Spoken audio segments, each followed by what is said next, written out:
Внимание! Предаването Баркод не сътрудничи с рекламодатели. Продукцията е изцяло финансирана от TV7 с цел да бъде в услуга единствено на потребителите. Предаването се реализира в партньорство с Българска агенция по безопасност на храните, Комисия за защита на потребителите, Асоциация Активни потребители, Федерация на потребителите в България и Национална агенция за приходите. Днес в Баркод наша зрителка купува 200 рози, които се оказват заразени с опасна болест. Темата на деня – как да предпазим цветята от болести. Гост в студиото Виолета Колева, агроном-консултант към фирма за семена и растения.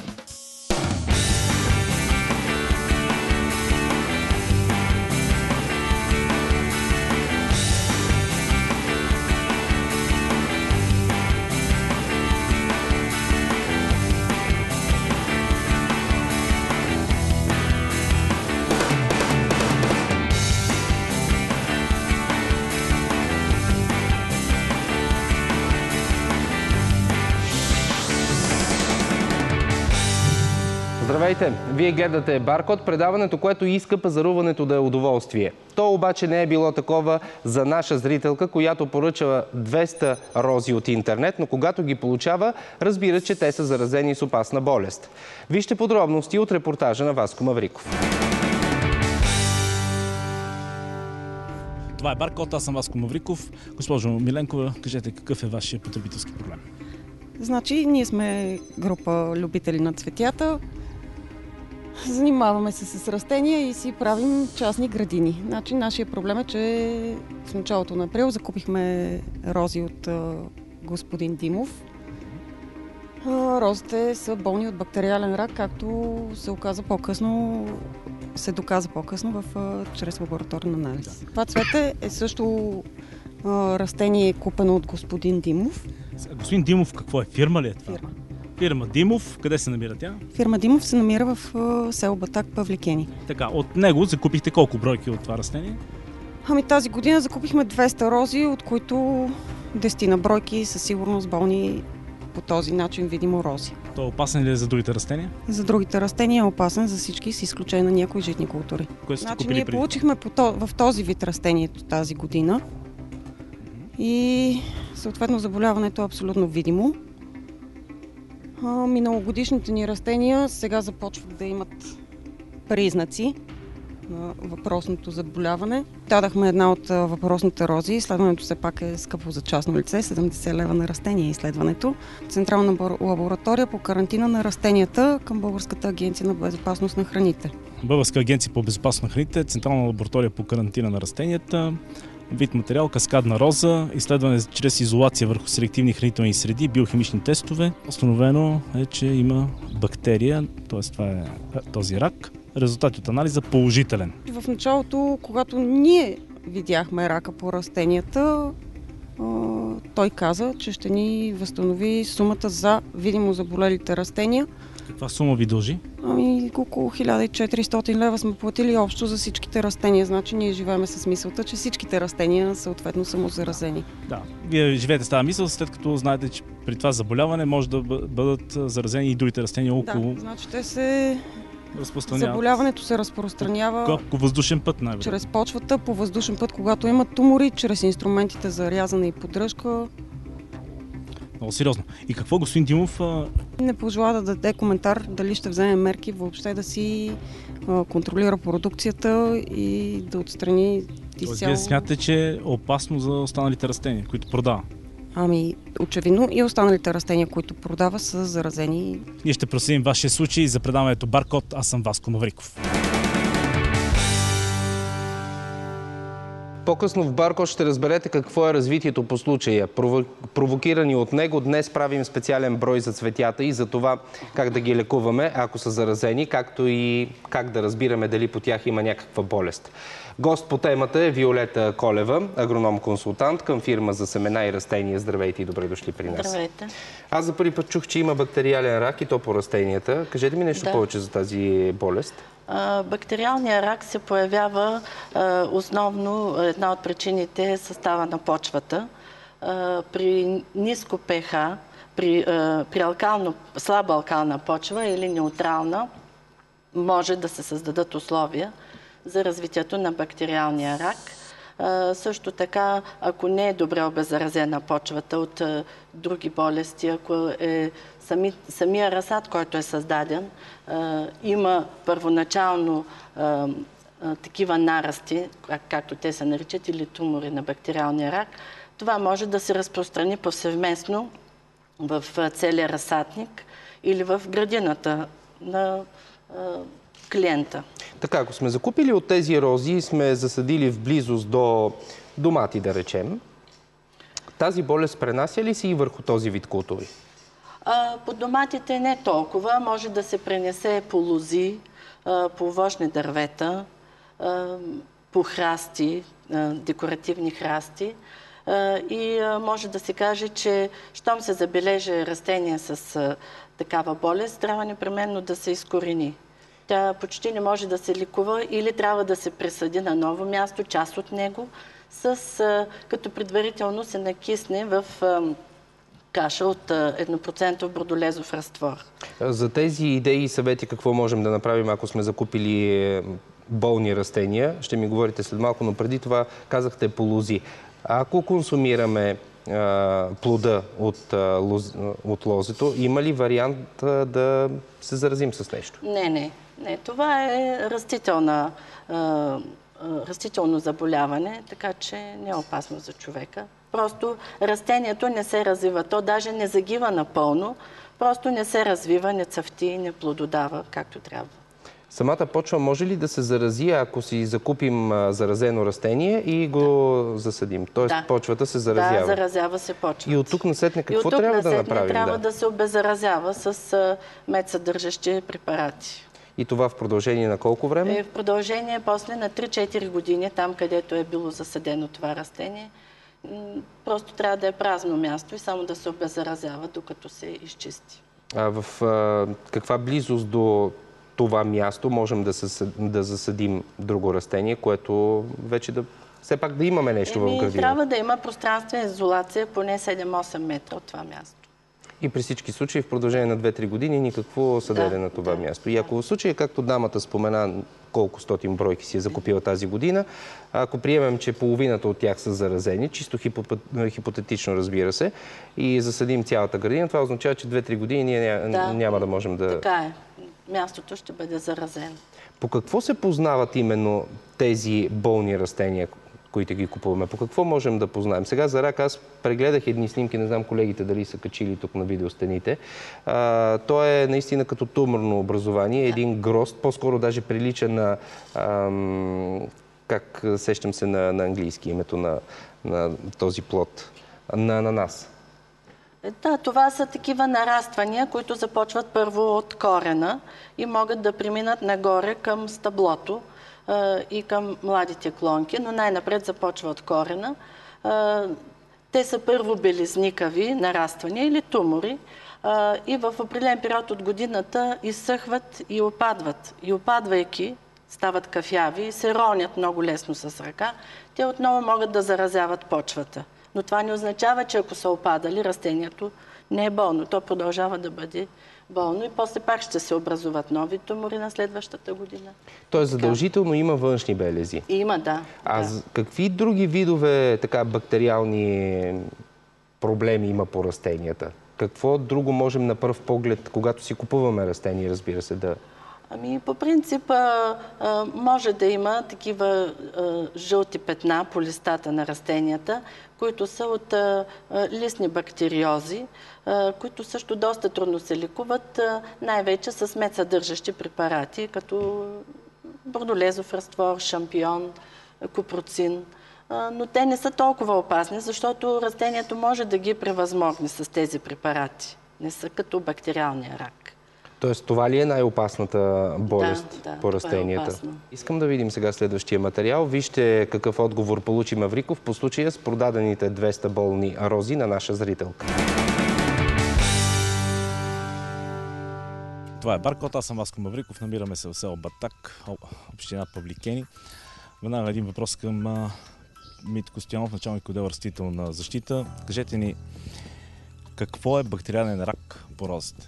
Това е една болест, която по-рано, следеше се сериозно. В последните години, не мога точно да кажа, но поне 10 на години има, когато е излязла от списъците за официален такъв контрол и е нормална болест, която се намира в цялата страна и всеки производител на посадъчен материал е длъжен да опазва своите растения от наличието на такава болест. Добре, и да ги отглежда така, че да са здрави и да ги предлага на пазара да бъдат здрави.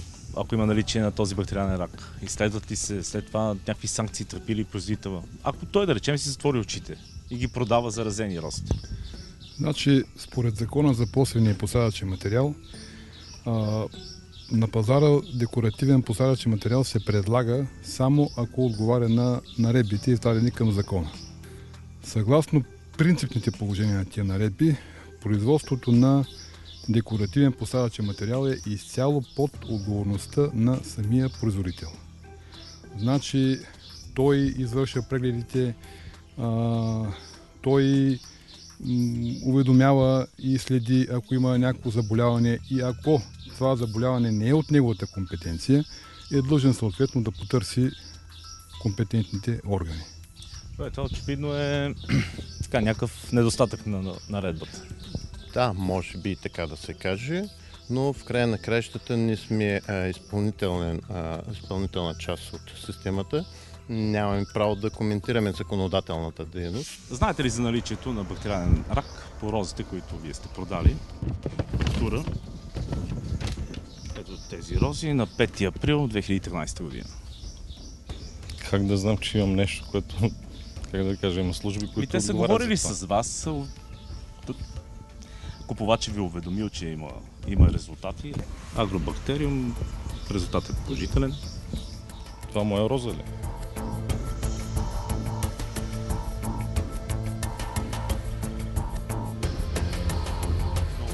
Долу присадката, обикновено да, тук се получават тези туморовидни образования и също горе при присадката. Те почват като грахово зърно, след което нарастват. Така се оглежда всяка една роза.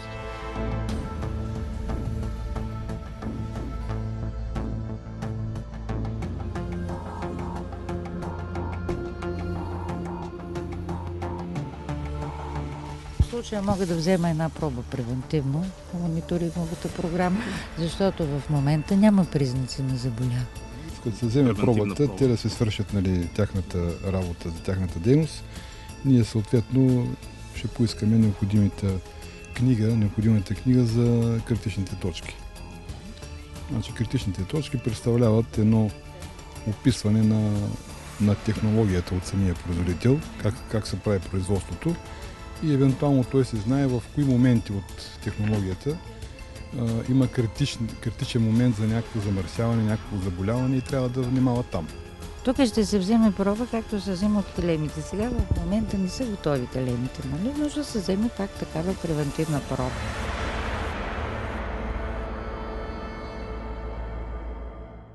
Ето го и отговора на Българска агенция по безопасност на храните.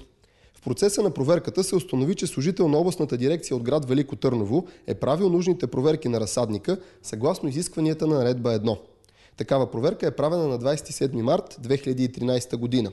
В хода на проверката не е установено наличие на болести и неприятели, посочени в приложенията на наредба 1 за фитосанитарен контрол.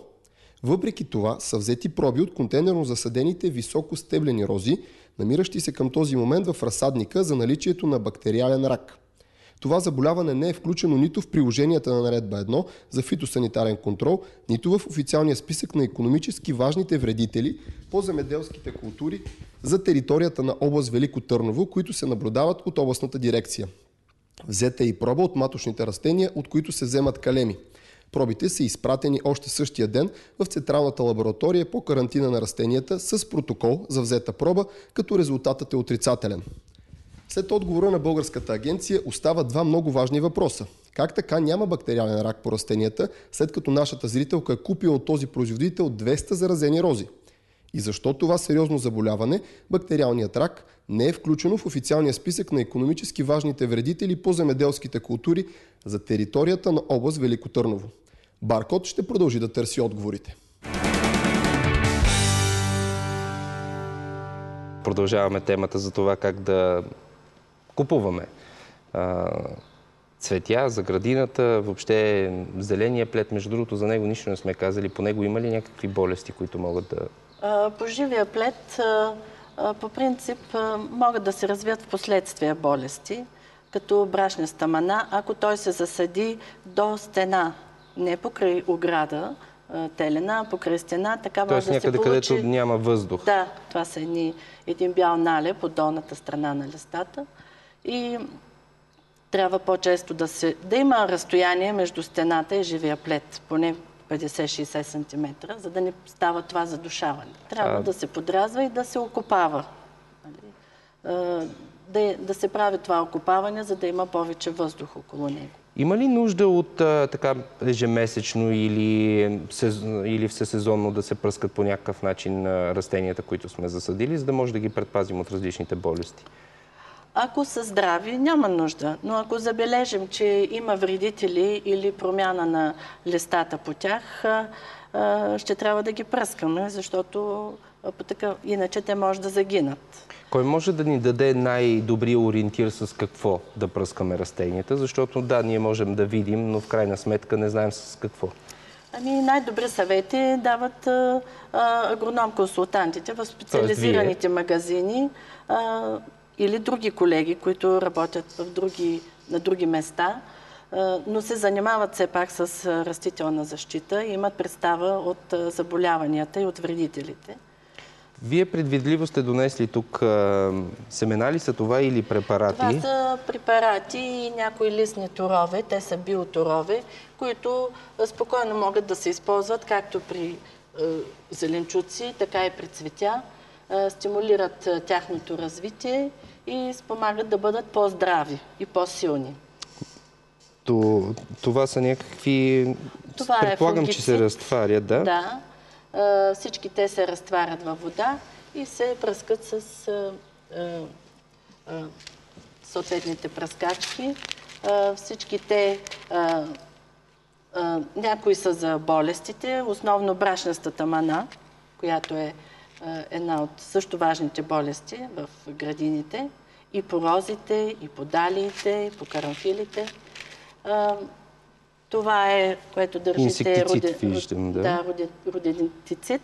Това е за борба с охлювите, които също нанасят поражения по цветята. Тоест, всеки един от препаратите, който сте донесли тук, е за различни вредители, така ли да разбирам? Да. А какво трябва да съдържат самите препарати за различните вредители? Горе-долу в този диапазон да се ориентираме и ние какво да търсим от, предполагам, земеделска аптека. Препаратите се делят на инсектициди, на фунгициди и на хербициди. Инсектицидите са тези, които унищожават вредителите. Основно въшки, гасеници, налистни оси, скакалци. Това са предимно перитроидни препарати с по-кратки срокове на въздействие, но достатъчно, за да свършат работа по цветята. Какво друго важно трябва да знаем, когато сме закупили вече растения, засадили сме ги и в последствие открием, че те са болни? Какво е първото нещо, което можем да правим? Да се опитваме ли да ги спасяваме или просто да ги изкореняваме? Най-добре е да се занесе част от това растение при специалист и той ще каже дали може да се спаси или трябва да се... Ако е вирусно, от вирусно заболяване или от бактериално, най-добре е да се унищожи растението, за да не заразява останалите. Добре. Правим кратко прекъсваме сега, но после останете с Баркод, защото предстои да научите най-важното, което трябва да знаете, за да излекувате и предпазите цветята си от нежелана болест. Здравейте отново след рекламите по TV7. Вие гледате Баркод, предаването, което служи вярно на потребителите. В студиото продължаваме на тема болестите по цветята. По време на паузата стана ясно, че все пак има универсални препарати, но те се отнасят за точно определени групи. Тоест универсален има за вредители, универсален за разни болести. Нека все пак да ме ориентирате. Кои са тези универсални? Сравнително така универсален препарат е Нореле-Дурсбан, Моспилан, Циклон. Те спомагат едновременно и за листни въшки, и за гасеници, и за скакалци, които вредят основно по цветята. Но искам да кажа, че един от другите ни приятели, които са по цветята и доста трудна е борбата с тях, аз тук не съм донесла, са акарите. За тях вече трябва специални акарициди, с които се пръска, тъй като те доста бързо се размножават. Желателно е да се ползва акарицид, който влияе на яйцата и се пръска и от долната страна на листата. Ако напръскаме растенията и половин час след това завали дъжд, какво се случва? Ами най-добре е около 2 часа след това да не се очаква дъжд, за да може да се поеме препарата, да изсъхне и за да има ефект. Да кажем малко за почвата да поговорим, как да я подготвим преди да засадим растенията. Почвата трябва да е добре почистена от плевели, от растителни остатъци, да е добре разрохкана и съответно вече може да се сеят семена или разсади. Когато се получават семена, това, което може да направи всеки потребител е да си ги обеззарази сам, ако не са обеззаразени предварително в пакета, с калиев перманганат или с мед съдържащ препарат, за да е по-здраво растението след това. На пазара се предлагат и листни торове. За какво се използват те? Листните торове спомагат растенията да бъдат с по-активен растеж и да бъдат по-здрави. Имаме ли тук листен тор? Имаме тук такива листни торове. Едни от тях има много голямо разнообразие от листни торове. Тези специално са с биоторове. Направени са от биологично активно вещество и имат много добър ефект върху растенията. В края на предаването няколко съвета към домакините или хората, които се занимават с градини, за да се предпазват от такива сериозни болести по растенията, като бактериален рак. Ами, хората трябва да бъдат наблюдателни, да се отнасят с любов към градината си и да ползват съветите на консултантите най-добре, като носят части от растенията. Добре, благодаря ви за участието и за вашите съвети при нас. Благодарим и на медийните ни партньори Телеграф и Монитор. Ако смятате, че по някакъв начин сте потърпевш от спекулация или нередност на пазара, може да потърсите помощта ни, като ни пишете на barcode@nowframe.tv. Сега ви оставям, за да разберете какво ще ви забъркалева.